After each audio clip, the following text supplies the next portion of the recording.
Halo, perkenalkan, nama saya Aditya Prasetya dari 124. Di sini saya akan membahas tentang hidrogen. Yang pertama ada sejarah hidrogen, sifat kimia, sifat fisika, proses pembuatan, reaksi dengan senyawa lain, kegunaan, dan bahaya dari hidrogen. Yang pertama, sejarah hidrogen.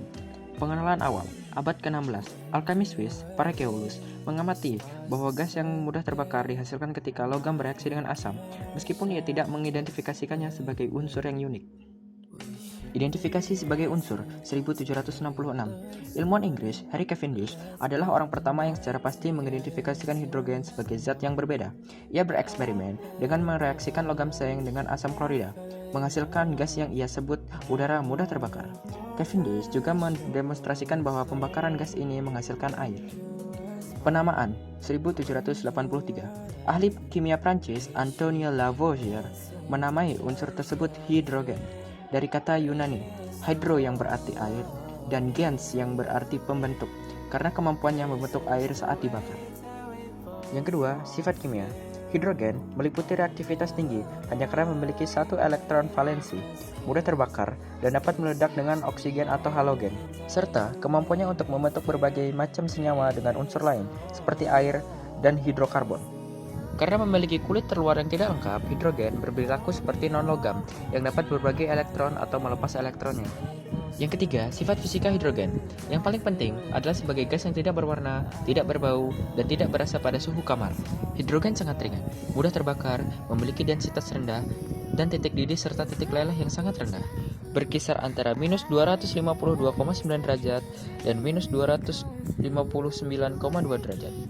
Sifat fisika ini juga mencakup sifat nonpolar, sehingga tidak larut dalam air, serta memiliki konduktivitas termal yang tinggi. Yang keempat, proses pembuatan. Pembuatan hidrogen dapat dilakukan melalui berbagai metode, seperti reforming uap, elektrolisis, dan metode termokimia atau biologis.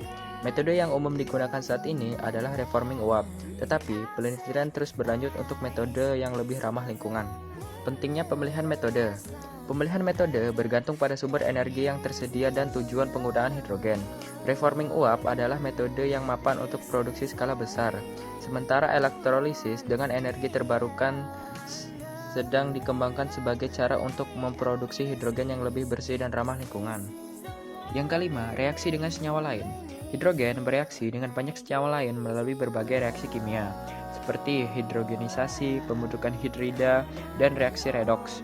Reaksi-reaksi ini digunakan untuk menghasilkan berbagai produk, seperti amonia dari nitrogen, hidrokarbon dari karbon dioksida, atau mereduksi oksida logam menjadi logam murni.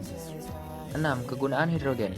Hidrogen memiliki kegunaan utama dalam industri kimia sebagai bahan baku pupuk amonia dan bahan bakar, serta sebagai sumber energi bersih.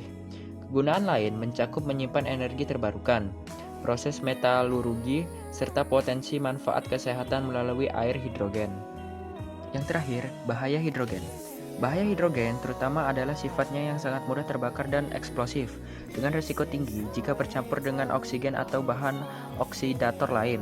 Selain itu, adanya bahaya dari hidrogen peroksida, yang berbeda dari gas hidrogen, yang bisa menyebabkan iritasi kulit, luka bakar, dan kerusakan jaringan jika digunakan dalam konsentrasi tinggi.